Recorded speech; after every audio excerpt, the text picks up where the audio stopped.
Қазіргі таңда хит болып жатқан өте кеңінен таралған шоколадтың түрі бұл бізде дубайский шоколад. Осының жасалу жолын толықтай видеода көрсететін боламын. Көріп тұрғандарыңыздай өте қытырлап, жақсы шығады. Ең алдымен бізге өзінің арнайы катаифи тестісі қажет болады. Бұл арнайы кондитерлік дүкендерде сатылады. Керек мөлшерінде алып өлшеп аласыздар. Қалған бөліктерін морозильникте қатырып сақтауға болады. Мөлшерін алғаннан кейін бұны жақсылап бөлшектерге бөліп қуыруға дайындап қоямыз. Міндетті түрде сармаймен қуыруларыңыз керек. Сол кезде тестілеріңіз өте әдемі болып шығады. Қуырған кезде де қып-қызыл қылып барлық бөлігі қызарғанша қуырсаңыздар, кейін фисташковый пастамен араластырған кезде тез араласатын және қытырлақ болып шығатын болады. Дәл осылай бөліктерге бөлеміз. Одан соң бізге шоколад, бұл менде бельгийский молочный шоколад, таза шоколадтар, дәмі өте керемет, тез ериді. Осындай темперирование жасап аламын, яғни шоколадты бір қалыпты формада, қалыпты температурада сақтау үшін, қолда еріп кетпес үшін дәл осылай жасасаңыздар болады. Жарты бөлігін ерітіп, қалған бөлігін салып араластырасыздар. Содан соң керек формаңызға осылай құйып аламыз. Барлық бөлік жеткенше осылай лопатаның көмегімен жайып шығасыздар, және де жиектерінің барлығы, бортик деп атаймыз, барлығына жететіндей етіп айналдырып шығамыз. Содан соң морозильникте қатырып қоясыздар.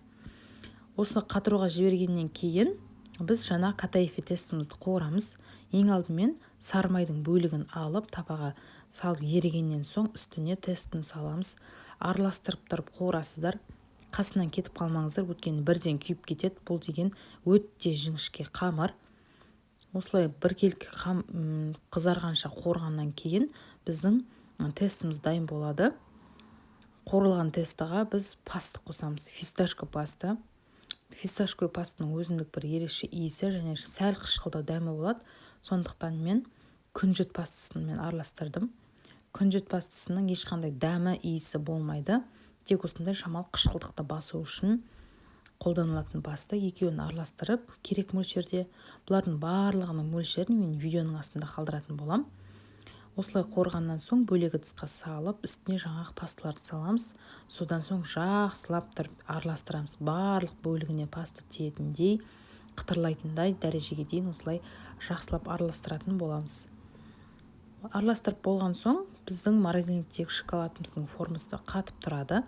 Соның үстіне теп-тегіс біркелкі етіп жайып шығатын боламыз. Сізде қандай форма бар, соған қарай сала бересіздер. Кез келген форма жарай береді. Тек шоколадтарыңызды дұрыс ерітіп, осы тестілеріңізді жақсылап жасап шықсаңыздар болғаны. Менде шыққан шоколадтың формасына біркелкі етіп барлығын салып шықтым. Салғаннан соң үстіне біздің қалған шоколадты құятын боламыз. Шоколадыңыздың бельгийский, калебаут сияқты әртүрлі молочный шоколадтермен жасағандарыңыз дұрыс. Сол кезде нағыз дубайский шоколад болып шығады. Оригинал дубайский шоколадта да дәл осы шоколадтың дәмі шығады. Мен өзім жеп көрдім.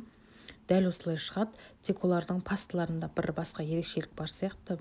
Біздікінен ал былайша барлығы біздікінен бірдей. Біздің жасап атқан шоколадымызбен.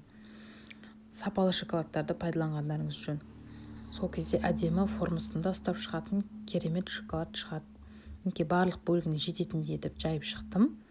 Содан соң қалған шоколадты құйып, біркелкі болғанша айналдырып жағып шығасыздар. Содан соң 20-25 минуттай морозильникте ұстаймыз. Одан көп ұстауға болмайды, ішіндегі тестіңіз қатып кететін болады. Одан кейін формасынан шешіп, қалауларыңызша мен сияқты осылай кондуримен боясаңыздар, немесе әртүрлі жасыл, сары сияқты кремдерді пайдалансаңыздар болады. Енді өзіңіздің қалауыңызға қарай әртүрлі оформление жасай берсеңіздер болады. Шоколадтың жасалу жолы өте оңай. Тек дұрыс ерітіп, дұрыс жасасаңыздар болғаны, барлығыңыздан шығады бір жасағаннан. Алып, қазіргі кездегі хит болып жатқан дәмді татып көруге кеңес беремін. Қайта-қайта көре бергенше бір рет алып жеп, немесе жасап жеп көргендеріңіз жөн. Дәмі ерекше болып шығады. Мен осылай кондуримен бояп шықтым. Менде шоколадтың формасында өзінің осындай әдемі узорлары бар.